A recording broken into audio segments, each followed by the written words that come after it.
অন্তর্বর্তী সরকারের প্রধান উপদেষ্টা ডক্টর মোহাম্মদ ইউনূস আজ ধর্মীয় নেতাদের সাথে বৈঠক করছেন। রাজধানীর ফরেন সার্ভিস একাডেমিতে অনুষ্ঠিত হচ্ছে বৈঠক।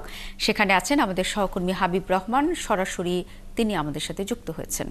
হাবিব, বৈঠকে ধর্মীয় নেতাদের মধ্যে কারা কারা এসেছেন, সেখানে আসলে কোন বিষয় নিয়ে আলোচনা হতে পারে, কোনো কি আভাস পেয়েছেন নাকি? আপনি জানেন যে গতকালকে বিএনপি সহ বাংলাদেশের বড় বড় রাজনৈতিক দলগুলো রয়েছিল, তাদের সাথে বৈঠক হয়েছে এবং আজকে ধর্মীয় যে নেতারা রয়েছেন সেই নেতাদের সাথে বৈঠক হচ্ছে। এর মধ্যে আমরা যেটি জেনেছি যে বেশ কয়েকটি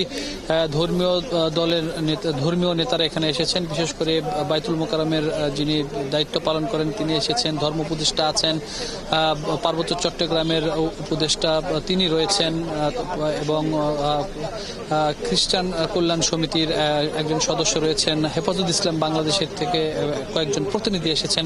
এমন বেশ কিছু ধর্মীয় নেতারা কিন্তু আজকের এই সমাবেশে, এই যে বৈঠক প্রধান উপদেষ্টার সাথে, সেখানে এসেছেন এবং কতজন এসেছেন সেই তালিকাটি এখন পর্যন্ত প্রেস উইং যেটি রয়েছে প্রধান উপদেষ্টার, সেখান থেকে আমাদেরকে এখন পর্যন্ত সরবরাহ করা হয়নি। তবে মূল যে বিষয়টি আসলে কেন আজকের এই বৈঠক সেখানে একটু যেতে চাই। সেটি হলো যে আপনি জানেন যে গেল কয়েকদিন ধরে আওয়ামী লীগ সরকার পতনের পর বাংলাদেশে নানা ধরনের দাবি দাওয়া নিয়ে মানুষ মাঠে নেমেছে এবং পাশাপাশি সংখ্যালঘুদের উপর নির্যাতনের বেশ কিছু ঘটনার বিষয় নিয়েও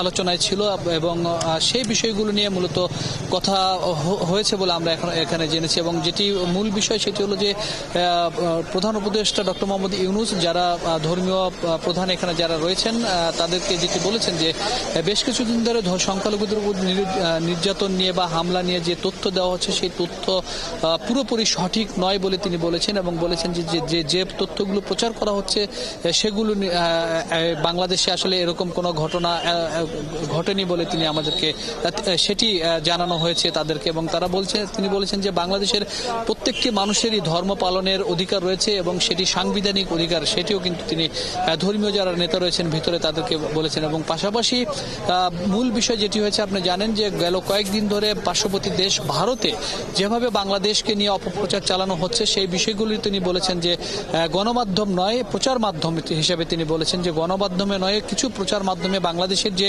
সংখ্যালঘু নির্যাতন নিয়ে কথা হচ্ছে বা প্রচার করা হচ্ছে সেটি বিষয়ে তিনি তাদেরকে অবগত করেছেন যে বাংলাদেশের প্রেক্ষাপট আসলে এরকম কখনোই নাই। সেক্ষেত্রে তিনি গত দুর্গাপূজার কথাটি উদাহরণ হিসেবে টেনেছেন, বলেছেন যে দুর্গাপূজার আগে বিভিন্নভাবে তিনি দায়িত্ব নেওয়ার সময় তিনি শুনেছিলেন যে বাংলাদেশে সংখ্যালঘুদের উপর নির্যাতন হচ্ছে এবং তার পরিপ্রেক্ষিতে তিনি ঢাকেশ্বরী মন্দিরে গিয়েছিলেন। সেখানে যে ধর্মীয় নেতা যারা হিন্দু ধর্মের যারা দায়িত্বে রয়েছেন, নেতা রয়েছেন, তাদের সাথে কথা বলেছেন এবং দুর্গাপূজার বিষয়টি এখানে টেনে এনেছেন যে তখনও এই ধরনের কিছু তথ্য পাওয়া গিয়ে শোনা যাচ্ছিল। কিন্তু পরবর্তী সময় বাংলাদেশে দুর্গাপূজা অনেকটা উৎসব মুখরভাবেই পালন করতে পেরেছে হিন্দু সম্প্রদায়ের মানুষ।